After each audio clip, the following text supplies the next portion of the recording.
ఈరోజు మన ఒక పాఠం వచ్చి గుడ్ గవర్నెన్స్ అప్రోచ్ అంటే సుపరిపాలన యొక్క దృక్పథం. అసలు సుపరిపాలన అంటే ఒక మంచి పరిపాలనగా మనం చెప్పుకోవాలి. ఇది క్రీస్తు పూర్వం మనము భారతదేశం పరిపాలించిన మౌర్యుల ఉన్న కౌటిల్యుని నుంచి అర్థశాస్త్రంలో పాలనపై చర్చ జరిగింది. పరిపాలన అంటే ఒక కళ, ఒక సమన్యాయ విలువలుగా మన నేతృత్వ వ్యవస్థ నుంచి చెప్పుకోవచ్చు. కౌటిల్యుడు రచించిన అర్థశాస్త్రం నుంచి మనం పాలన గురించి తెలుసుకుందాం. భారతదేశ పాలన అంటే ఏంటిదో ఒక ఒరవడిని తెలిసిన గ్రంథం అర్థశాస్త్రం. ఇందులో పరిపాలన అనే భావనకు ప్రాచీనమైన దాన్ని నిర్వచనాలకు చాలా కాలం వరకు ఏకాభిప్రాయం అంటే పాలన గురించిన నిర్వచనాలన్నిటికీ కూడా ఎవరు కూడా ఏకాభిప్రాయం లేదు. అయితే గ్రీకు తొలుత ఇది గవర్నెన్స్ అనే పరిపాలన పదము పుట్టుపూర్వతల గురించి మనం కూడా తెలుసుకుందాం. గవర్నెన్స్ అనే పదము గ్రీకు మూల పదమైన కుబర్నెన్స్ అనే గవర్నెన్స్ అనే పదం ఉద్భవించింది. కుబర్నెన్ అనే గ్రీకు పదం నుంచి గవర్నెన్స్ అనే పదం ఉదయించింది. దీని అర్థం ఏంటిదంటే ముందుకు తీసుకువెళ్ళడం లేదా నియంత్రించడం అని ప్లేటో పేర్కొన్నారు. అయితే నియమ నిబంధనల ప్రకారం వ్యవస్థ నిర్మాణానికి సంబంధించిన పదాన్ని ఆయన ఉపయోగించారు. లాటిన్ పదమైన గుబర్నెన్కు మనము గుబెర్నెన్ అనే లాటిన్ పదానికి మూలము గవర్నెన్స్. అయితే గవర్నెన్స్ లేదా పరిపాలన అనే భావన విశాలమైంది. పరిపాలన నిర్దిష్టంగా నిర్వహించడంలో సమస్యలు ఎదురైనప్పటికీ ప్రపంచ బ్యాంక్ ఐక్యరాజ్యసమితి అభివృద్ధి కార్యక్రమం ఏదైతే ఉందో యుఎన్డిపి ఐరోపా సమాజం కొన్ని తార్కిక నిర్వచనాలు ఇచ్చింది. యుఎన్డిపి అనే సంస్థ యొక్క నిర్వచనం గవర్నెన్స్ అంటే విలువలు, విధానాలు, వ్యవస్థల సమూహాలు. వీటి ద్వారా ఏదైనా సమాజం తన ఆర్థిక, రాజకీయ, సామాజిక వ్యవహారాలను నిర్వర్తిస్తుంది. పాలన అనేది ప్రతి ఒక్క దేశం యొక్క ఆర్థిక, రాజకీయ, సామాజిక వ్యవహారాలను నిర్వహిస్తుంది. ఈ ప్రక్రియలో రాజ్యం, పౌర సమాజం తన ఆర్థిక, రాజకీయ, సామాజిక వ్యవహారాలను నిర్వహిస్తుంది. ఈ ప్రక్రియలో రాజ్యం, పౌర సమాజం, ప్రైవేటు రంగాల మధ్య పరస్పర సంబంధాలే కాకుండా రాజ్య వ్యవస్థల మధ్య సమన్వయం కూడా ఉంటుంది. ఏ వ్యవస్థకైనా సమన్వయం ముఖ్యం. సమన్వయం కోఆర్డినేషన్ అంటేనే మన వ్యవస్థ అయినా, కుటుంబ సభ్యుల మధ్య అయినా అది కోఆర్డినేషన్ లేకపోతే ఏ వ్యవస్థ కూడా మన ఇక్కడ సాగదు. అయితే ఇక్కడ గవర్నెన్స్లో కోఆర్డినేషన్ అనేది కూడా అతి ముఖ్యంగా ఉంది. ఇక ప్రపంచ బ్యాంక్ యొక్క నిర్వచనం ప్రకారం పౌరులు ఉమ్మడి ప్రయోజనం కోసం ఒక దేశంలో సార్వభౌమాధికారాన్ని రాజ్య వ్యవస్థలు, సాంప్రదాయ పద్ధతుల్లో వినియోగించడానికి పరిపాలన. అంటే ఏంటి ఇక్కడ ఒక రాజ్యంలో పౌరులు ఉన్న చోట ఆ పౌరులతోని ఉమ్మడి ప్రజల కోసం ఏదైతే పని చేస్తున్నాడో సార్వభౌమాధికారం అంటే భారతదేశాన్ని పరిపాలిస్తుంది ప్రధానమంత్రి, కానీ రాజ్యాధినేత రాష్ట్రపతి ఆ యొక్క రాష్ట్రపతి అంతా పరిపాలన సాగుతుంది అని పూర్వము రాజు రాజ్యాన్ని పరిపాలిస్తున్నప్పుడు అతని పేరు మీదనే రాజ్య వ్యవస్థ మొత్తం జరిగింది. అంటే ఒక సాంప్రదాయ పద్ధతిలో తన యొక్క పరిపాలన కొనసాగించారు. ఇందులో ప్రజాస్వామ్య ప్రక్రియ, ప్రభుత్వంపై పౌరుల పర్యవేక్షణ, ప్రభుత్వాన్ని తొలగించే అధికారం ఉత్తమమైన. ప్రభుత్వం తొలగించేది ఎవరు? రాజ్యాధికారం ఎవరికైతే ఉంటుందో వాళ్ళ ద్వారా ఇది తెలియజేస్తుంది. అంటే విధానాల ప్రక్రియల కోసం విధానాల అమల్లో ప్రజల యొక్క ప్రయోజనం కోసం పాటుపడే ప్రభుత్వం సామర్థ్యం ఇవ్వబడి ఉంటుంది. రాజ్యానికి తమ వ్యవస్థల పట్ల గౌరవం ఉండాలి. ఈ వ్యవస్థలే ఆర్థిక, సామాజిక రంగాల్లో ప్రగతిశీల మార్పును దోహదపరుస్తాయి. అంటే ఏ వ్యవస్థలో కూడా ఆర్థిక వ్యవస్థ నేడు భారతదేశం అభివృద్ధి చెందుతున్న దేశమైనా నేడు అభివృద్ధి పదంలో 7% అభివృద్ధి సాధించే దిశలో ఉన్న ప్రస్తుతం ఈ యొక్క ఆర్థిక సంవత్సరం ఒకే సంవత్సరానికి బడ్జెట్ను ప్రవేశపెట్టిన నాటికి 6.5గా నమోదు చేయబడిందని ప్రపంచ బ్యాంకు మరియు వివిధ ఆర్థిక సంస్థలు నిర్ధారణకు వచ్చాయి. ఏ రకంగా పారిశ్రామిక రంగం కావచ్చు, వ్యవసాయ రంగం కావచ్చు, వ్యాపార రంగం కావచ్చు, విద్యా శాస్త్రీయ సాంకేతిక రంగాల్లో ఏదైనా కావచ్చు. నేడు తన యొక్క భారతదేశ యొక్క వృద్ధి అనేది 6.5 అంటే ఏంటి? ఇక్కడ సామాజికంగా, ఆర్థికంగా ఆ యొక్క పాలన గవర్నెన్స్ ద్వారా ప్రజలకు ప్రజలకు సాంకేతిక పరంగా గ్రామస్థాయి ఒక గ్రామ స్థాయిలో గ్రామ కార్యదర్శి, గ్రామ సర్పంచ్ రాజకీయ నాయకుడితే గ్రామ కార్యదర్శి ఆ కేంద్ర రాష్ట్ర ప్రభుత్వాల యొక్క వివిధ పథకాలన్నీ ఈ గవర్నెన్స్ అంటే స్మార్ట్ గవర్నెన్స్ ద్వారా ఆ యొక్క సాంకేతిక ప్రతినిధులను ఆ యొక్క గ్రామంలో నివసిస్తున్న ప్రజలను పాలనగా కొనసాగిస్తున్నాడు. గవర్నెన్స్కు ఏంటంటే ఇక్కడ మౌలికమైన 6 విషయాలు ఉన్నాయి. అంటే ఇక్కడ ఒక 7 విషయాలు ఉన్నాయి. ఈ యొక్క విధానంలో మన యొక్క టెక్స్ట్ బుక్లకు వచ్చి అనుసరించి సాధారణంగా పరిపాలన మధ్య స్పష్టమైన విభజన రేఖ ఉంటుంది. రాజ్యం పాలనకు అది వర్తిస్తుంది. పాలనకి ఏమిటంటే సాధారణంగా ప్రభుత్వం పరిపాలన మధ్య స్పష్టమైన విభజన రేఖ ఉంటుంది. అంటే ప్రభుత్వానికి పాలకుల మధ్య, ప్రభుత్వం అంటే రాష్ట్ర ప్రభుత్వం, కేంద్ర ప్రభుత్వం, స్థానిక ప్రభుత్వాలు, ఇవన్నీ భారతదేశంలో ఉన్న 3 రకాల ప్రభుత్వాలు. వీటి మధ్య స్పష్టమైన విభజన రేఖ ఉంటుంది. ఏ పని చేయాలి? ప్రజలకు, ప్రభుత్వానికి మరియు government, state government, local government and union government, వీటన్నిటికి మధ్య రాష్ట్ర ప్రభుత్వానికి ఈ యొక్క విభాగాల మధ్య అవినాభావ సంబంధం ఉంటుంది. అంటే సాంప్రదాయబద్ధంగా పరిపాలనను ప్రభుత్వానికి ప్రత్యామ్నాయ పదంగా వాడతారు. సాంప్రదాయం చేసే పరిపాలనను ప్రభుత్వానికి వాడతారు. ఏ ప్రభుత్వం? State governance, union governance, local governance అనే వాటిని మనం ఇక్కడ వాడబడుతున్నాం. వ్యవస్థీకృత పాలనలో మార్పు లేదా సమాజాన్ని పాలించేందుకు అవలంబించే నూతన పద్ధతిని సైద్ధాంతిక దృష్టికోణం నుంచి చూస్తున్నారు. ఇందులో భాగంగా సాంప్రదాయ పాలనా ప్రక్రియలో వస్తున్న మార్పులను, సాంప్రదాయబద్ధంగా వస్తున్న మార్పులు అనేక నూతన వర్గీకరణ వచ్చి ఈ రోజున ICT information communication technology, IT information technology ద్వారా నేడు అన్ని రంగాల్లో చేయడం వల్ల ఈ యొక్క గుడ్ గవర్నెన్స్ అంటే సుపరిపాలన, మంచి పాలనను తెలియజేస్తుంది. కాబట్టి ఈ యొక్క నూతన పాలనా ప్రక్రియలు ఫలితాలు చాలా చక్కగా ఉంటాయి. ఇందులో అంతిమంగా పాలన అన్నది చట్టబద్ధమైన అధికారం ఉమ్మడి కార్యాచరణ కోసం అనువైన పరిస్థితులను సృష్టిస్తుంది. కాబట్టి పరిపాలన సాధించే ఫలితాలు అనేటివన్నీ కూడా నేడు ఎంతో విధానంగా ఉన్నాయి. అయితే పాలన సైద్ధాంతిక దృక్పథాలు ఎలా ఉన్నాయంటే నేడు జీవన విధానంలో నూతన గుడ్ గవర్నెన్స్, ఈ యొక్క గుడ్ గవర్నెన్స్ అనేది గవర్నమెంట్ కేంద్ర ప్రభుత్వం నుంచి రాష్ట్ర ప్రభుత్వానికి స్థానిక ప్రభుత్వాలకి అందజేస్తుంది. ఈ రోజున నేడు గవర్నెన్స్ అనేది ఈడు ఏదైనా ఉందో అవన్నీ కూడా ఒక నూతన వరుడిని సాధించాయి. అంటే ఇక్కడ న్యాయ వ్యవస్థ కూడా దీని గురించి న్యాయ వ్యవస్థ ఏం చేస్తుంది? తన పరిధిలో ఉన్న తన యొక్క ఏదైతే భూ పరిధిలో ఉన్నో వాటి యొక్క ఎక్సర్సైజ్ అంటే అథారిటీ ఏదైతే అధికారంతో వాళ్ళు చెలాయించాలో దాని ద్వారా ఇది వాళ్ళు చేస్తున్నారు.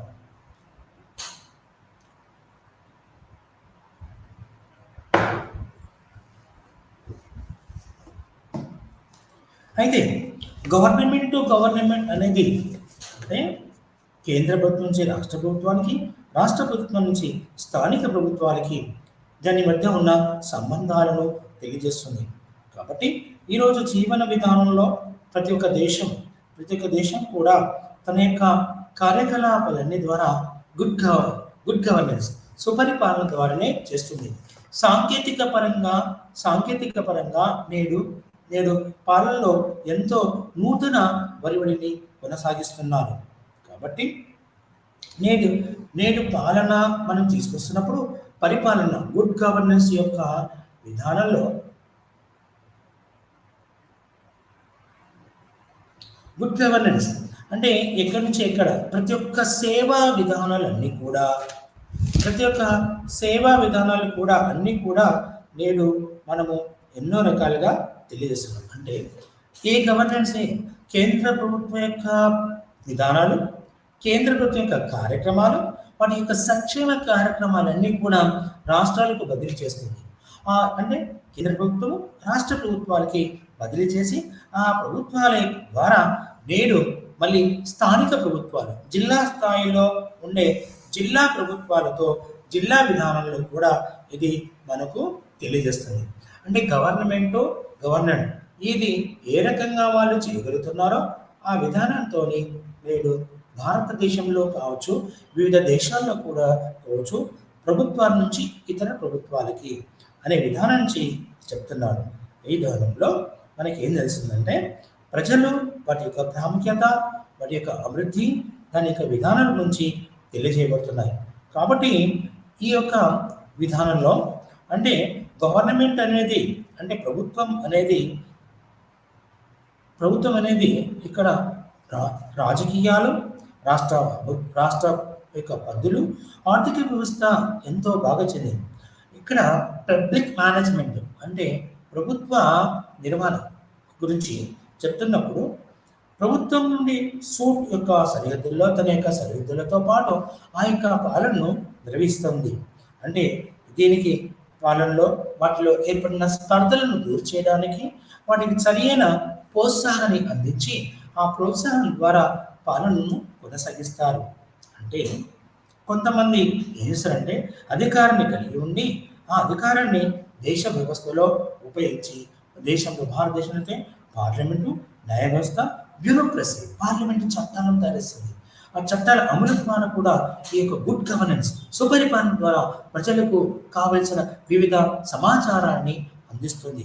వాటి ద్వారా న్యాయ వ్యవస్థ ఏదన్నా వివాదాలతో కూడుకొని ఏదన్నా విధానంతో ఆ పని జరగట్లేదంటే న్యాయ వ్యవస్థ కూడా నేడు ఈ యొక్క సాంకేతిక పరిజ్ఞానం ఉపయోగించి గుడ్ గవర్నెన్స్ ద్వారా ఆ యొక్క ప్రజలకు ఎవరికైతే అన్యాయం జరుగుతుందో వాళ్ళకి సత్వర ఇమీడియట్లీ జస్టిఫికేషన్ అని కల్పించడానికి ఈ యొక్క నూతనమైన సుపరిపాలన గురించి మనకు ఇది ఎంతో ఉపయోగకరంగా ఉంటుంది.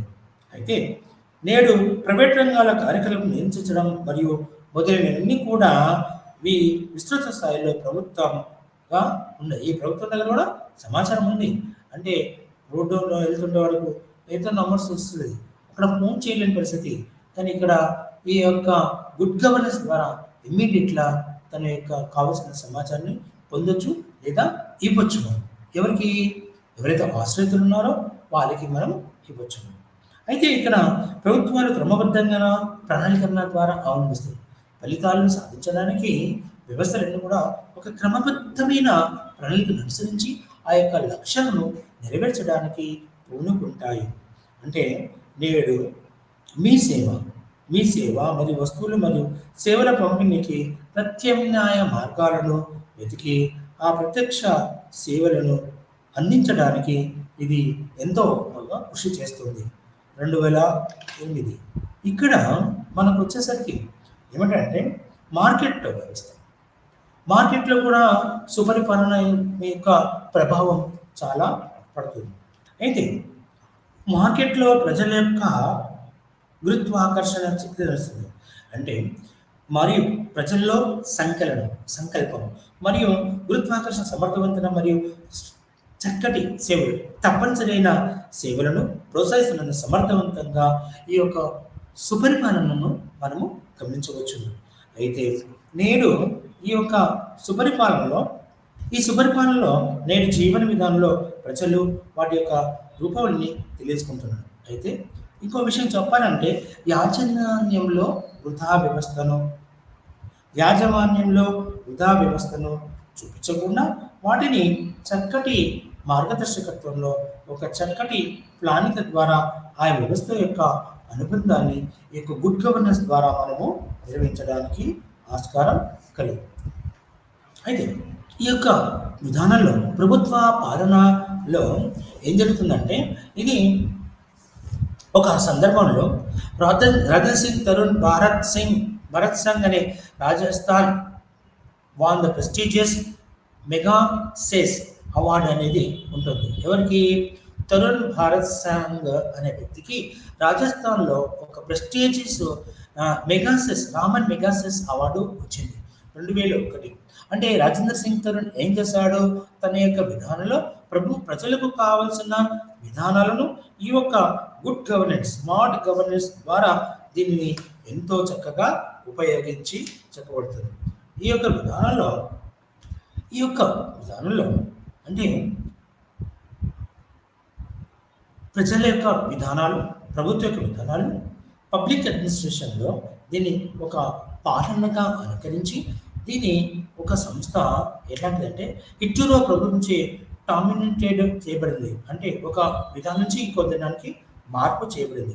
అంటే పౌరులతో మేము కేవలం నిష్క్రియంగా అందించేవారం, లేదా వస్తువులు మరియు ప్రాపర్టీస్ నెట్వర్కింగ్ గ్రహీతలు ఈ రోజున ఈ యొక్క సుపరిపాలన ద్వారా ఎంతో రకంగా వాళ్ళు అభివృద్ధి చెందుతున్నారు.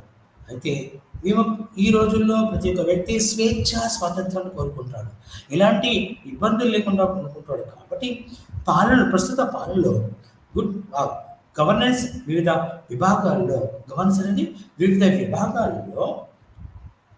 ఆర్థిక వ్యవస్థలను ప్రభావితం చేస్తుంది. పరస్పర ఆమోదయోగ్యమైన నిర్ణయాలను చేరుకుంటాము. మేము ఇప్పటికి కూడా ఈ యొక్క ప్రభుత్వ విధానాల యొక్క అమలు, ఈ గుడ్ గవర్నెన్స్ ద్వారానే లాభాన్ని పొందుతూ ఉన్నాము.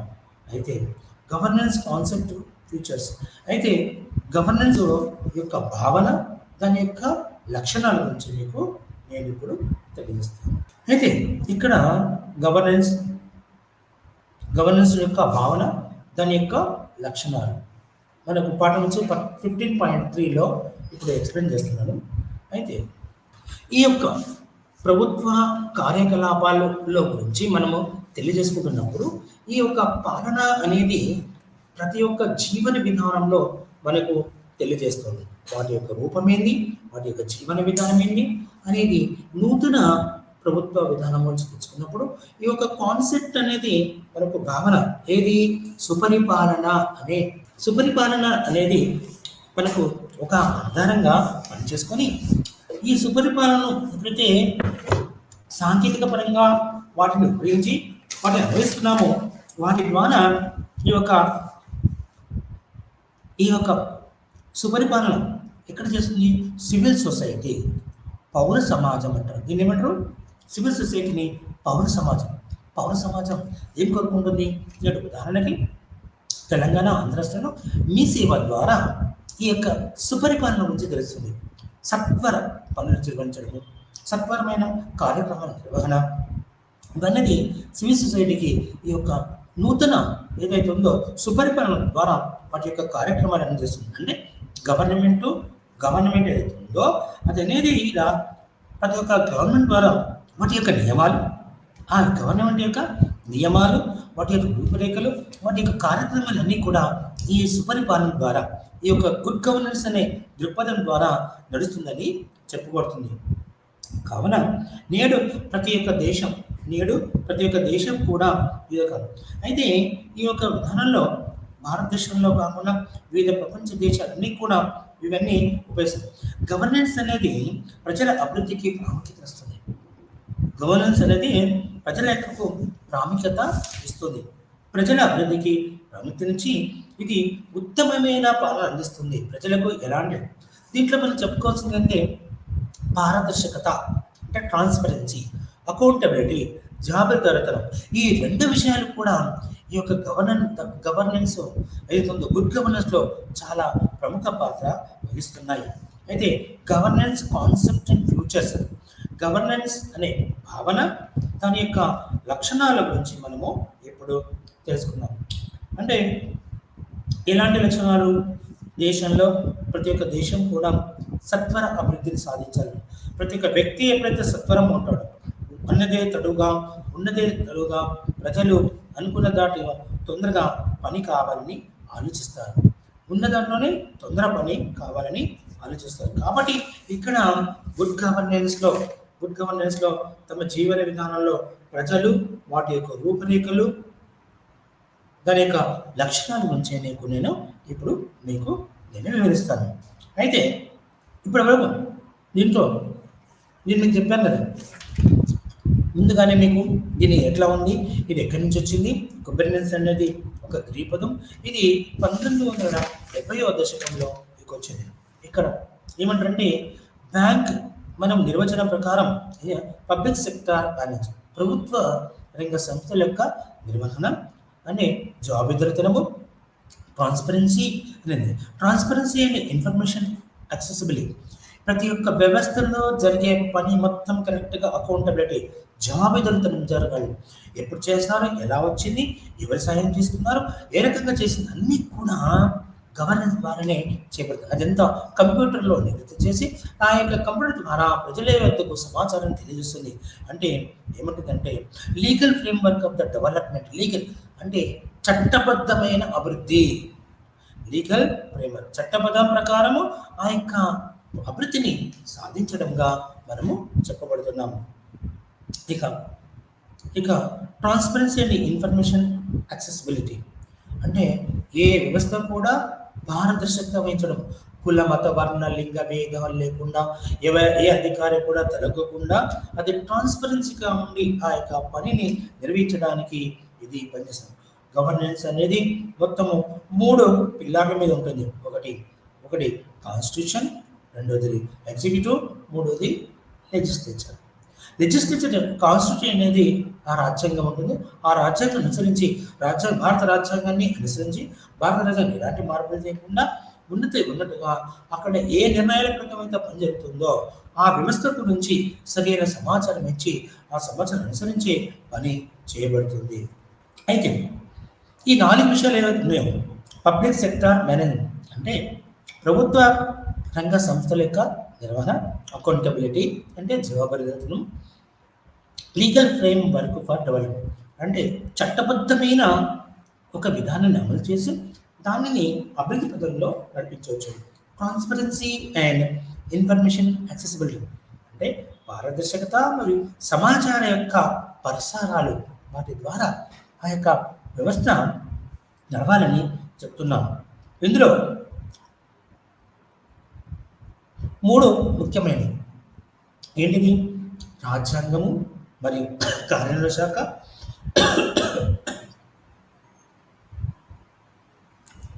3 ప్రభుత్వ అంగాలని లెజిస్లేచర్ అంటే శాసనశాఖ, ఎగ్జిక్యూటివ్ అంటే కార్యాలయ శాఖ, జ్యుడిషియరీ అంటే న్యాయశాఖ. ఈ 3 ముచ్చటగా ఈ యొక్క సుపరిపాలనలో ఎంతో ఉపయుక్తంగా ఉంటాయి. వీటి ద్వారానే వాటి యొక్క భారతదేశంలో ప్రతి ప్రాంతం ప్రతి ఒక్క పౌరునికి పరిపాలనను అందిస్తూ ఉంటాయి. ఇక క్యారెక్టరిస్టిక్స్ ఆఫ్ గుడ్ గవర్నెన్స్ అంటే సుపరిపాలన యొక్క లక్షణాలు. సుపరిపాలన యొక్క లక్షణాలు ఏముంటున్నాయంటే ఈ సుపరిపాలనలో ఎలా పనిచేస్తుంది, దానికి ఏం చేయాలి, ఈ యొక్క ఇప్పుడు ఏంటంటే సుపరిపాలన యొక్క లక్షణాలు, క్యారెక్టరిస్టిక్స్ ఆఫ్ గుడ్ గవర్నెన్స్. అయితే మనకు విధానంలో భారతదేశ పరిపాలనలో నేటి జీవన విధానాలన్నీ కూడా ప్రజలకు ఉపయుక్తమైన అన్నీ కూడా ఈ యొక్క సుపరిపాలన ద్వారానే అందిస్తున్నారు. ప్రభుత్వం ఆ ప్రభుత్వ పథకాలను ప్రతి ఒక్క డిపార్ట్మెంట్ ఆర్థిక శాఖ కావచ్చు, రక్షణ శాఖ కావచ్చు, లేకపోతే విద్యా విషయక విద్యా ఆరోగ్యం కావచ్చు, తర్వాత పోలీస్ హోం శాఖ కావచ్చు, రక్షణ శాఖ కావచ్చు, మరియు వ్యవసాయ రంగం కావచ్చు, ఐటీ రంగం కావచ్చు, ఈ యొక్క మంత్రులందరూ కూడా ఎలా పనిచేస్తున్నారో చూపించడానికి ఈ యొక్క క్యారెక్టరిస్టిక్స్ ఆఫ్ గుడ్ గవర్నెన్స్ అంటే సుపరిపాలన యొక్క లక్షణాల గురించి నేను మీకు వివరిస్తాను. ఈ యొక్క సుపరిపాలనలో ఏం జరుగుతుందంటే ఇది ఎలా చేస్తుంది అంటే వరల్డ్ బ్యాంక్ అనేది ఎలా చెప్తుంది, దాని యొక్క విధానంలో ప్రతి ఒక్క దేశం కూడా ప్రతి ఒక్క విషయంలో అభివృద్ధి పథంలో నడవడానికి పనిచేస్తుంది. అయితే ఈ సుపరిపాలన యొక్క లక్షణాలు ఇది అభివృద్ధి సమస్యలు ఉంటాయి. ప్రతి దేశం కూడా అన్ని రంగాల్లో అభివృద్ధి చెందడానికి ప్రయత్నం చేస్తుంది. ఎలా అంటే అంటే ప్రభుత్వ ఆధారిత వాతావరణంలో కూడా ప్రభుత్వ పాత్ర ఎంతో ఉంటుంది. అంటే వాషింగ్టన్ విధానం ప్రకారం ఏముందంటే ఏం చెప్తున్నారంటే ప్రోత్సాహం, ప్రతి పనిని ప్రోత్సహించి వాటిని అది మార్కెట్ నిర్వహణ, అంటే ప్రభుత్వ పాలనలో మార్కెట్ నిర్వహణ అనేది ముఖ్యం. అంటే వస్తువుల యొక్క ధరల నియంత్రణ కావచ్చు, వస్తువుల యొక్క ఉత్పత్తి కావచ్చు, వస్తువుల యొక్క వినియోగదారులు కావచ్చు, ఇవన్నీ కూడా ఇందులో ఏర్పాటు చేయబడినవి. అంటే మరియు దేశం, ఆ సంస్థ యొక్క, ఆ ప్రభుత్వం యొక్క పర్యవర్తన ఎలా ఉంది, ఆ యొక్క దాతలతో కూర్చున్న సమస్యలు నిరంతర అభివృద్ధికి ముఖ్యమైన మరియు మరియు సహాయ విధానంలో క్రమబద్ధంగా చేర్చవలసి ఉంటుంది. అంటే పాలక వ్యవస్థలో మెరుగుదలలో ముడిపడి ఉండాల్సిన సహాయాన్ని అందించడం మనము ప్రభుత్వ పాలన గురించి చెప్పాడు. అంటే ఇక్కడ మనం చెప్పుకోవాల్సింది ఏంటంటే ఒక వ్యక్తికి ముగ్గురు పిల్లలు అనుకో, పెద్ద అమ్మాయికి ఒక రకం చూసి, చిన్న అమ్మాయికి ఇంకో రకం చూసి, మూడో అమ్మాయికి ఏటు కాకుండా పరిస్థితితో ఉండేది. కాబట్టి మా తమ్ముడు ఒక కుటుంబంలో ఒక తమ్ముడు ఒక అన్నదమ్ముల మధ్య ఉండే వ్యవస్థ ఒక ఉదాహరణ చెప్పచ్చు మనం. దేని తర్వాత అంటే ఒక కుటుంబం యొక్క లక్షణం ఎలా ఉంది, వాళ్ళ మధ్య ఉండే సహయోగం ఎలా ఉందో చెప్పవచ్చును అని. ఇంకా సస్టైనబుల్ గ్రోత్ 1989లో ఏం చెప్పిందంటే బ్యాంక్ యొక్క రిపోర్ట్ ప్రకారం అంటే ఆ దేశం యొక్క వ్యవస్థ, ఆ యొక్క ప్రభుత్వాలు అన్ని సంక్షోభంలో నడుస్తాయని చెప్పవచ్చు. అంటే ప్రపంచ బ్యాంక్ నివేదిక ప్రకారం పరిపాలన సంక్షోభంగా చెప్పబడింది. అంటే అధికారాన్ని వ్యక్తీకరించడం, ఒక వ్యక్తికి అధికారం అంటే తన పరిధిలో ఏదైనా చేయవచ్చు. అంటే ప్రభుత్వాల పట్టుదల వంటి నిర్దిష్ట దిగ్విషయాలను స్థిరమైన అభివృద్ధికి ప్రధాన అవరోధాలుగా బ్యాంకు గుర్తించాయి. పాలనా సంక్షోభం ద్వారా దిగ్విజయాలు స్థిరమైన అభివృద్ధికి ప్రధాన అవరోధాలుగా బ్యాంకులు చెప్పాయి. మనం తీసుకొచ్చిన ఫామ్లు ఎవరికి ఇస్తామో, ఒక అప్లికేషన్ పెడతామో, అది దేనికి అయితే ఉందో అవుట్ ఆఫ్ ఆర్డర్, అంటే మా పరిధిలో లేని మేము తీసుకోము అన్న ఉద్దేశం. ఇక్కడ గవర్నెన్స్ అంటే పాలకులు ఎలా పనిచేస్తున్నారో మిగతా వారు కూడా అలానే పనిచేస్తారు. నేడు ఇక వీటి విధానంలో 1992 సంవత్సరం తర్వాత గవర్నెన్స్ అండ్ డెవలప్మెంట్ పేరుతో ఒక దేశం యొక్క ఆర్థిక మరియు సామాజిక వనరులు అభివృద్ధి చేయడంలో అధికారాన్ని వినియోగించే విధానపరంగా ఏముంటుందంటే ఈ యొక్క గుడ్ గవర్నెన్స్ ద్వారా అధ్యక్ష, సైనిక లేదా పౌరాధికారుల లేదా దేశం యొక్క ఆర్థిక, సామాజిక మరియు వనరుల రంగంలో నిర్మాణ అధికారంలో ఏదైతే వ్యవస్థ నిర్మాణం ఉంటుందో ఆ యొక్క నిర్మాణ అధికారంలో దేశం యొక్క ఆర్థిక మరియు సామాజిక వనరుల కార్యక్రమాలకు వినియోగించాలని నేను మిమ్మల్ని కోరుకుంటున్నాను. అయితే ఈ లక్షణాలు ఎలా ఉన్నాయంటే rule of law, operation of rule, సమన్యాయం అంటే ఏంటి? చట్టం ముందు అందరూ సమానులే. అంటే చట్టం ఏం చేస్తుంది? అందులో న్యాయం దొరుకుతుంది. మాకు అన్యాయం జరిగింది, మాకు న్యాయం చేయండి అని అంటే ఏదైనా అపాయంతో జరిగినప్పుడు, ఎగ్జాంపుల్ చెప్తున్నాను, మా నాన్నగారి యాక్సిడెంట్ అయితే వాళ్ళు డబ్బులు ఇచ్చుకోవడం కాదు, ఏం చేస్తుంది ఎలా అని చేతి వేయలేదు. ఒక దగ్గర నుండి ఆ వ్యవస్థకి మనం ఏ వ్యవస్థ అయినా నిర్మాణం, వాటి యొక్క ఇన్ఫర్మేషన్ ఏదైతే సమాచారాన్ని అందించి వాటి ద్వారా ఆ యొక్క సంస్థ పరిపాలనను సుపరిపాలన ద్వారా చక్కగా అభివృద్ధి చేయవచ్చు. అయితే ఈ యొక్క విధానంలో ప్రభుత్వం తన యొక్క ప్రవర్తన తర్వాత పాలసీ ఎన్వైరన్మెంట్ అంటే పరిసరాల్లో ఆ యొక్క పరిసర సంబంధమైన విధానం ఎలా పనిచేస్తుంది, ఏ ప్రాంతంలోనైతే ఉండి ఆ యొక్క పరిసర సంబంధంగా పనిచేస్తుందో అలాగే ఆ యొక్క నిర్ణయాలు విధానాలు అన్నింటినీ కూడా వాటిని కాపాడుకొని చేయాల్సిన ఆవశ్యకత ఎంతైనా ఉంది. ఇక ఈ దాంట్లో ఈ విధానంలో అంటే సుపరిపాలనలో ఏం జరుగుతుందంటే ఈ సుపరిపాలన విధానంలో భారతదేశంతో పాటు పార్టిసిపేషన్ అనేది ముఖ్యం. ఏంటిది? PPP, public private participation. అలాగే ఇక్కడ ప్రభుత్వ సుపరిపాలనలో ఏం చేయాలి? వాళ్ళు పార్టిసిపేట్ చేయాలి, అంటే అందులో పాల్గొనాలి. ఎలా పాల్గొంటారు, ఏం చేస్తారు, ఇవన్నీ కూడా పబ్లిక్ అడ్మినిస్ట్రేషన్ అంటే good governance and postal basic characteristic basic. అంటే మనం కార్యకర్తగా ఒక లైబ్రరీకి ఒక వ్యవస్థకి ఉన్నాం కాబట్టి అతని అసలు చిన్నబాబైనా తెలుగుగడైతే ఫస్ట్ పలానా వాడు ఉన్నాడా అంటే లేడు అన్నాడు. మళ్ళీ ఇంకొక చోటికి వెళ్తాడు అంటే ఇక్కడ సమాచారాన్ని అందించి ఇచ్చిపుకొచ్చుకునే వ్యవహారం. అయితే ఇక్కడ ప్రొటెక్షన్ ఏమంటుందంటే ప్రొటెక్షన్ అంటే పార్టిసిపేషన్ అనేది ముఖ్యం. అంటే ప్రజలు వాళ్ళైతే అందులో పాల్గొని వాళ్ళ జీవనోపాధి కోసం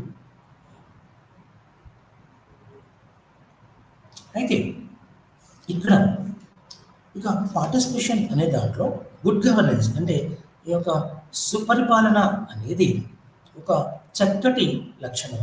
వీటి ద్వారా ఎలాంటి తారతమ్య భేదం లేకుండా అనుకునే వ్యక్తికి చక్కగా మంచినీళ్ళు అందిస్తే ముస్లిమ్స్ అనే వ్యవస్థలు ఎన్నో దానికి కృతజ్ఞతాపూర్వకంగా ఏదో ఒక మాట చెప్తారు.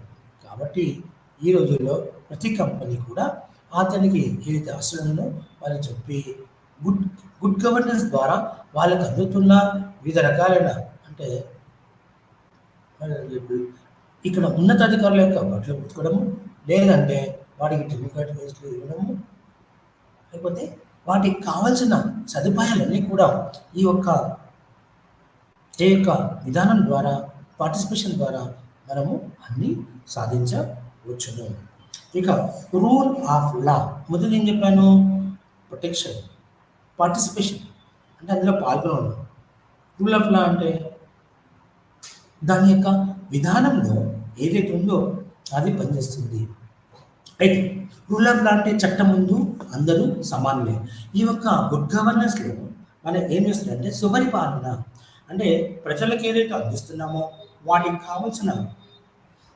కావాల్సిన విధానంలో పార్టిసిపేషన్ పాల్గొనడము. రూల్ ఆఫ్ లా అంటే అందరు చట్టం ముందు అందరు సమానులే. అండ్ ట్రాన్స్పరెన్సీ అనేది అతి ముఖ్యమైనది. అయితే ట్రాన్స్పరెన్సీ అంటే ఏంటి? పారదర్శకత. ఏ వ్యవస్థలో కూడా ఏ పని చేసినా ఆ పనికి మనకు ఎవరు కూడా ఎలాంటి విధానం లేదు. కాబట్టి ఈ యొక్క విధానంలో ప్రభుత్వ రంగం ప్రతి ఒక్క కార్యాలయం కూడా నేడు ఈ యొక్క సుపరిపాలన ద్వారా అన్ని రంగాల్లో అభివృద్ధిని సాధిస్తూ ఉన్నారు. కాబట్టి నేడు అయితే ట్రాన్స్పరెన్సీ అనేది జవాబుదారీతనం. కాబట్టి ఈ జవాబుదారీతనంలో ఎవరు? ప్రభుత్వాలన్నీ కూడా ప్రజలకు జవాబుదారీ ఉంటుంది. ఏం పని చేస్తారు, ఎలా ఉంది అనేది వెబ్సైట్లో వెళ్తే ఏ యొక్క స్థానిక ప్రభుత్వం కావచ్చు, రాష్ట్ర ప్రభుత్వం కావచ్చు, కేంద్ర ప్రభుత్వం కావచ్చు, ఇవన్నీ ఎలా చేస్తున్నాయి అనేది అన్ని కార్యాలయాలు కూడా నేడు అన్ని ఐటీతోని అనుసంధానం చేసి ఈ ఐసీటీ ద్వారా ఇన్ఫర్మేషన్ కమ్యూనికేషన్ టెక్నాలజీ ద్వారా నేడు తమ యొక్క ప్రభుత్వాల యొక్క పరిపాలనను చేస్తున్నాయి. ఇక మునుపటి పాలన యంత్రాలు వాటాదారులు ప్రస్తుత కాలంలో తీసుకురావడంలో అంటే పాత వస్తువులు ఏవైతే ఉపయోగిస్తున్నావో వాటి ద్వారా కొత్త వచ్చేసరికి ఈ వాటిని మనం తీసుకోవడం మంచిది లేదు. అయితే స్వామీజీ అయితే ఇక్కడ మనం చెప్పుకొచ్చింది ఏంటంటే దేశం యొక్క ప్రతి ఒక్క వ్యవస్థ కూడా ఎలాంటి భేదభావాలు లేకుండా ఎలాంటి మోసానికి తావు లేకుండా ముందొచ్చిన వాళ్ళకి ముందుగా ట్రాన్స్పరెన్సీ అంటే పారదర్శకత ద్వారా వాటిని లిస్ట్ ఏర్పాటు చేసి వాళ్ళందరికీ కూడా న్యాయం జరిగేలాగా చూడడమే ఈ యొక్క ట్రాన్స్పరెన్సీ యొక్క ముఖ్య ఉద్దేశం. అండ్ రెస్పాన్సివ్నెస్ అంటే ఎవరైతే ఇప్పుడు నేను ఉన్నాను నేను ఇక్కడ క్లాస్ చెప్తున్నట్టే ఒక రెస్పాన్సివ్ పర్సన్గా మీకు వచ్చి ప్రతి వారం మంగళవారం 11 to 12 వినేలాగా చేస్తున్నాను.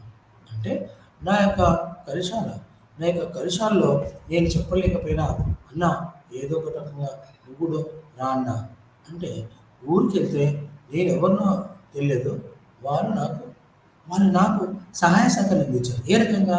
సాంకేతిక పరంగా. అయితే ఇక రెస్పాన్సివ్నెస్, ఎవరు రెస్పాన్స్ తీసుకోవాలి? ఈచ్ అండ్ ఎవ్రీ ఎంప్లాయీ, ప్రతి ఒక్క వ్యవస్థలో పనిచేసే ప్రతి ఒక్క ఉద్యోగి రెస్పాన్సివ్నెస్ తీసుకోవాలి. అది ఎలా? సంస్థకు కావలసిన వివిధ రకాలైన కార్యక్రమాల యొక్క అమలు గురించి చెప్పబడుతుంది. అంటే ఇక్కడ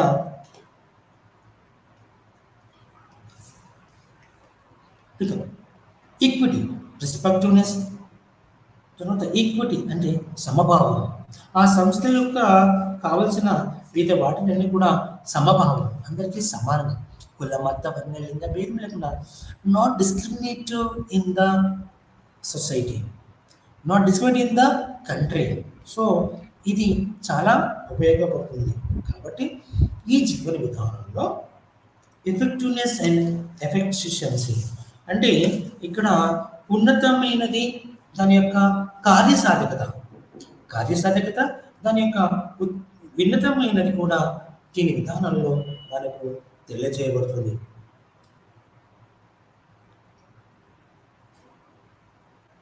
అయితే ఈ యొక్క జీవన విధానంలో ఎఫెక్టివ్నెస్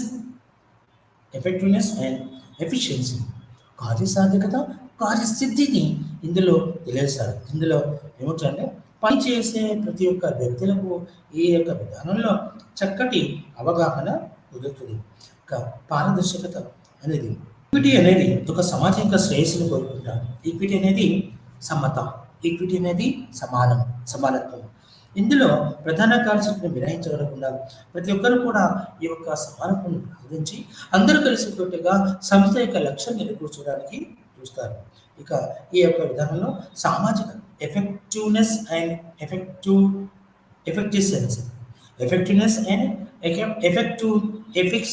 ఎఫిషియన్సీ సామర్థ్యాన్ని పెంపొందిస్తూ ఉంది. కాబట్టి ఆ యొక్క విధానాన్ని అమలుపరచడంలో ప్రజల యొక్క భాగస్వామ్యం అది ముఖ్యమైనదిగా చెప్తున్నారు.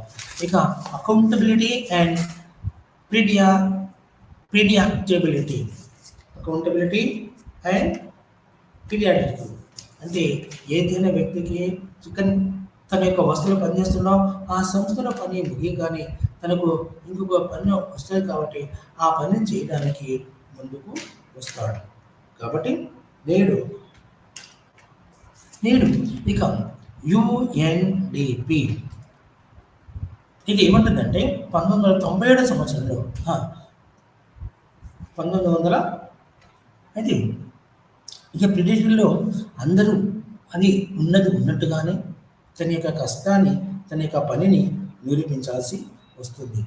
ఇందులో జవాబుదారీతనం అనేది అతి ముఖ్యమైనది. ప్రతి ఒక్క వ్యక్తి తన యొక్క పనిని జవాబుదారీతనంగా చేస్తే సంస్థకు ఎలాంటి నష్టాలు పట్టకుండా అనుకున్నది అన్నట్టుగా తన యొక్క లక్ష్యాలను నిలవచ్చు.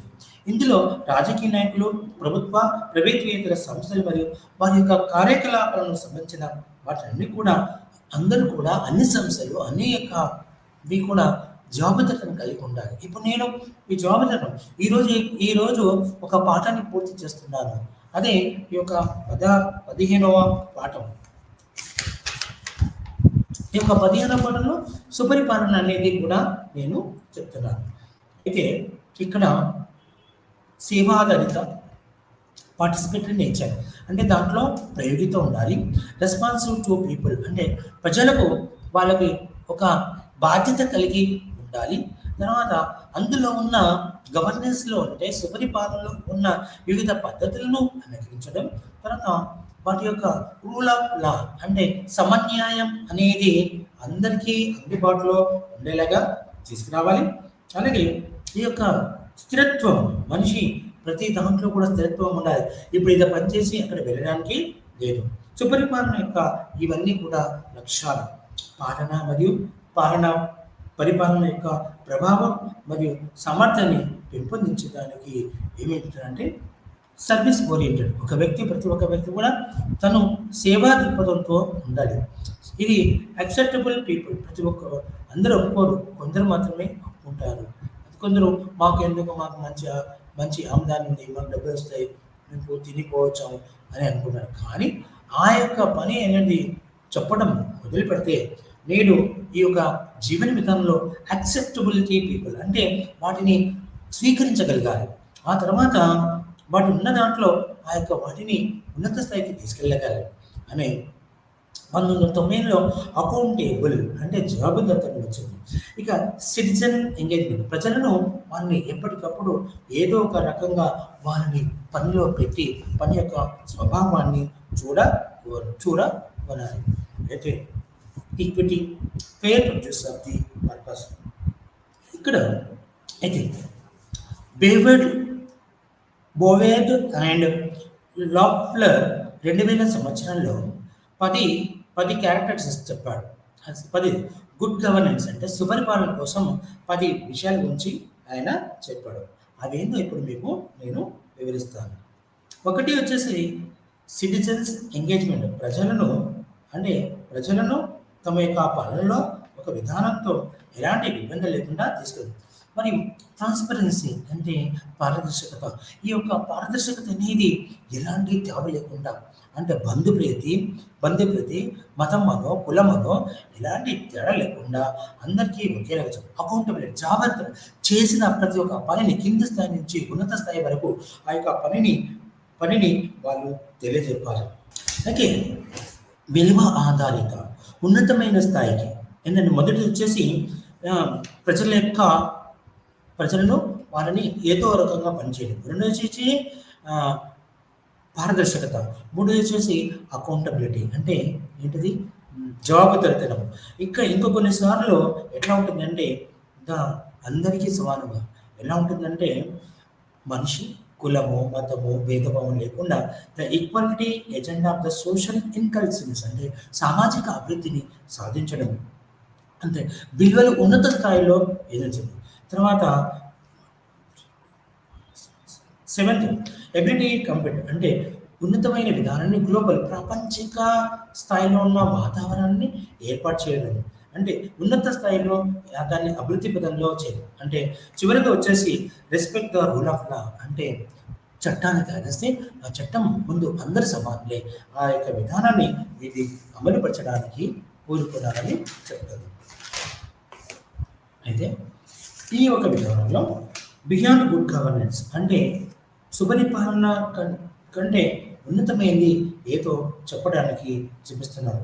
అంటే ఈ యొక్క ప్రభుత్వ పాలనా శాస్త్రంలో సుపరిపాలన అనేది వాటి యొక్క ప్రాధాన్యత నేడు ఉన్నత స్థాయికి చేరుకోవడానికి ఏం చేస్తారంటే ఎన్నో రకాలైన మార్పులు చేర్పులకు వాటిని అంగీకరించి వాటి ద్వారా నేడు భారతదేశం కావచ్చు వివిధ ప్రపంచ దేశాలన్నీ కూడా నేడు గుడ్ గవర్నెన్స్ ద్వారా వివిధ కార్యక్రమాలను అమలుపరిచి వాటిని అనుసరించి సాధించడానికి ప్రయత్నం చేస్తున్నారు. అయితే the report on human development in South Asia 1999లో అంటే హ్యూమన్ గవర్నెన్స్ అంటే మానవ నిర్వహణ, మానవ పాలన అంటే మనిషి యొక్క స్వభావం ఎలా ఉంటుంది, వాటి ద్వారా ఏ రకంగానైతే వివిధ సంస్థలు పనిచేస్తున్నాయో వాటి ద్వారా చెప్తున్నది. అంటే ఇక్కడ చారిత్రక సాంస్కృతిక వైవిధ్యాలు గుర్తించడానికి పాలనను కట్టుబడి ఉంటుంది. ప్రతికూల ఉత్పాదనలు కూడా పనిచేస్తుంది. ఇక 1999లో ఏది చెప్పాను, human development in South Asia, దక్షిణ ఏషియా అంటే భారతదేశం కావచ్చు, శ్రీలంక, పాకిస్తాన్, బంగ్లాదేశ్, మలేషియా, థాయిలాండ్ ఇవన్నీ కూడా దక్షిణ ఆసియా దేశాలు. వీటిలో ఏమంటుందంటే దక్షిణాసియా యొక్క భారీ మానవ లేమి కేవలం ఆర్థిక కారణాల వల్ల కాదని నివేదిక తెలిసింది. అంటే అందుకనే అభివృద్ధి యొక్క అంతిమ లక్ష్యం పౌరుల యొక్క గౌరవం మరియు సమానత్వంతో జీవించగలిగే సుశిక్షితమైన మరియు సురక్షితమైన వాతావరణాన్ని సృష్టించడం. ఏమంటుండే ఇక్కడ ఈ యొక్క భారతదేశం కావచ్చు వివిధ దక్షిణ ఏషియా దేశాల్లో బాధ్యత వహిస్తాయి. ఏంటిది? సామాజిక, ఆర్థిక, రాజకీయ కారకాలకు అన్నీ కూడా ప్రతి ఒక్కరికి సమానంగా అందేలాగా చూస్తుంది. మానవ సామర్థ్యాలను నిర్మించడం మరియు మానవ ఎంపికలను విస్తరించడం అని ఇది గమనించదగ్గది. ఇది ఇది మంచి రాజకీయ, ఆర్థిక మరియు పౌర పాలనకు ప్రాధాన్యత ఇస్తుంది. ఏది? Good governance. అంటే సుపరిపాలన అనేది రాజకీయంగా, ఆర్థికంగా మరియు పౌరుల పాలన ప్రతి ఒక్క చిన్న విషయాన్ని కూడా ఈ యొక్క గుడ్ గవర్నెన్స్ సుపరిపాలన ద్వారా సాధించవచ్చని చెప్తుంది. కాలక్రమేణా కొన్ని యొక్క విధానంలో కాలక్రమంలో వీటి యొక్క ధోరణి మారుతూ వచ్చింది. అంటే 2004లో ఏం చెప్తుందంటే augmented washing washing Washington Congress అంటే కన్సిడర్ దిస్ ఏమంటారంటే హెల్డ్ అంటే 2005లో వాషింగ్టన్లో ఆర్గ్యుమెంట్ జరిగింది. ఏం చెప్తున్నారంటే ఇందులో గవర్నెన్స్ అనేది ఎలా ఉంటుందంటే 2000 ఆగ్మెంటెడ్ వాషింగ్టన్ కాన్ఫరెన్స్లో ఏం చెప్పారు? కొత్త మోడల్ యొక్క రాష్ట్రం, ఆర్థిక వ్యవస్థ మరియు పౌర సమాజం గురించి తెలియజేయబడింది. అంటే పౌర సమాజం మరియు ఆర్థిక వ్యవస్థ మధ్య ఉన్న సంబంధాల గురించి ఈ యొక్క సుపరిపాలనలో అభివృద్ధిని నిలకగా మార్చడం. అంటే ఒక్కసారి తొందరగా మార్చడం కాదు, కొంత స్థాయిలో వాటిని ఉన్నత స్థాయికి తీసుకెళ్ళడం చెప్పవచ్చు. సామాజిక, రాజకీయ, ఆర్థిక కోణాలు ఏకీకృతం చేయడానికి కొత్త విధానం ఈ యొక్క గవర్నెన్స్ ఉద్భవించబడింది. అదే సుపరిపాలన.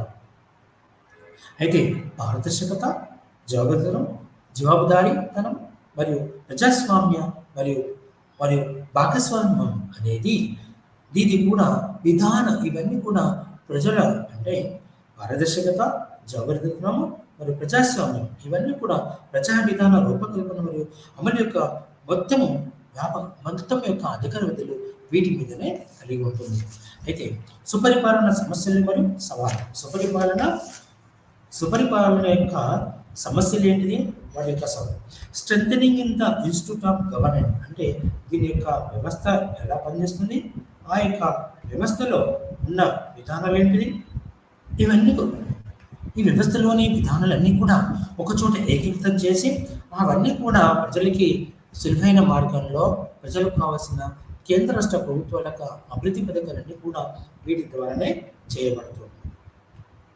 అయితే ఈ యొక్క దాని యొక్క సమస్యలు గుడ్ గవర్నెన్స్ సుపరిపాలన యొక్క సమస్యలు మరియు వాటి యొక్క లక్ష్యం ఛాలెంజెస్ ఎలా ఉన్నాయో ఇప్పుడు మీకు నేను వివరిస్తాను.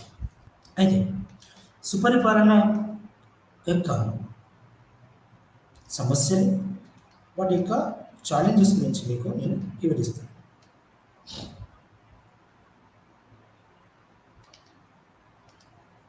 ఈ యొక్క విధానంలో ఏమైతే చేయబడుతుందో వాటినన్నిటి కూడా మనము తెలుసుకుంటాం. అంటే ఈ యొక్క సుపరిపాలన అనే విధానంలో మనకు గుడ్ గవర్నెన్స్ ఎలా పనిచేస్తుంది, దాని యొక్క ప్రాముఖ్యత ఎలా ఉందో ఇప్పుడు నేను మీకు తెలియజేస్తాను. అంటే ఈ యొక్క సుపరిపాలన అనేది ఒక జీవన విధానంలో ఒక ప్రభుత్వ మరియు ప్రైవేట్ రంగాలన్నీ కూడా ఈ యొక్క గుడ్ గవర్నెన్స్ అనే విధానాన్ని అమలు పరుస్తున్నాయి.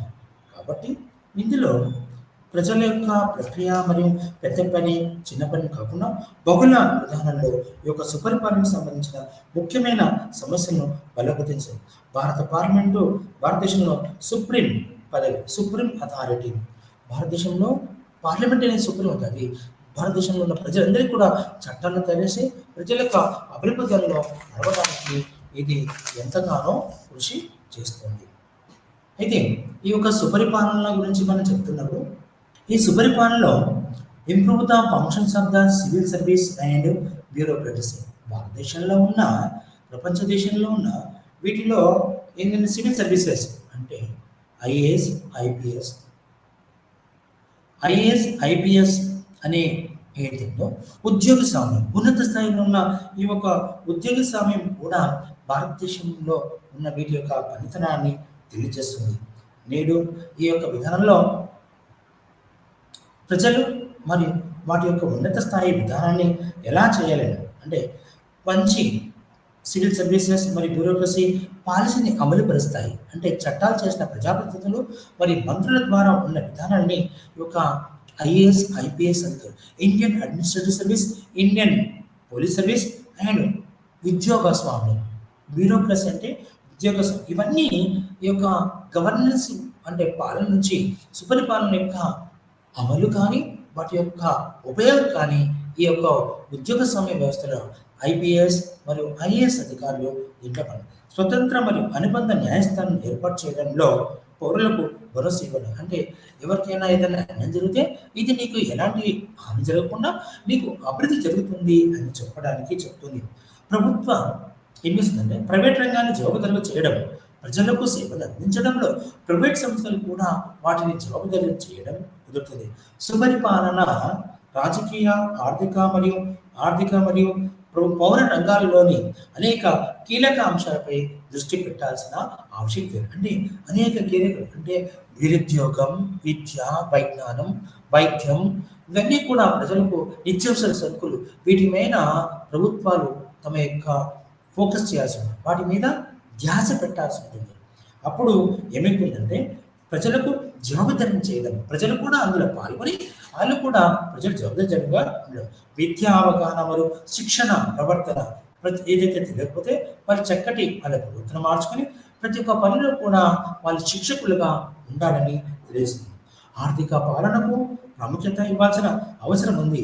విద్య, ఆరోగ్యం, గృహ నిర్మాణం మరియు తగిన పన్నులు కూడా చెల్లించాల్సి ఉంటుంది. కాబట్టి సబ్సిడీ వ్యవస్థలు వంటి సామాజిక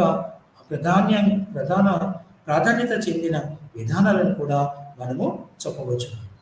ఇందులో అయితే ఈ ఒక సుపరిపాలన వచ్చినప్పుడు భారతదేశంలో పౌర పాలనలో ప్రజలు సుపరిపాలన ఎదుర్కొన్న సమస్యలు మరియు సవాళ్ళు ప్రభుత్వంలోని 3 విభాగాలైన అంటే శాసనశాఖ, కార్యనిర్వహణ శాఖ, న్యాయశాఖ వ్యవస్థను సమర్థవంతంగా పనిచేయడానికి మరియు వాటి అవయాలు ఏవైతున్న వాటి మధ్య అనుబంధం చేసి వాటి గురించి మధ్య శాసన, కార్యనిర్వహణ, న్యాయశాఖను అదే అనుసంధానం చేస్తుంది. అదే భారతదేశం అయితే పార్లమెంటుకు ఆధిపత్యం ఉంటుంది. వీటి మధ్య ఏదైనా తేడా వస్తే ఆ ద్వారా చేస్తుంది. అంటే ప్రైవేట్ రంగం మరియు పౌర సమాజం ముఖ్యమైన పాత్రను కలిగి ఉన్నందున నేడు నిజమైన వ్యక్తుల ఆధార ప్రభుత్వ కార్యకలాపాలకు కృషి చేయడానికి ఈ విభాగాలు స్పష్టమైన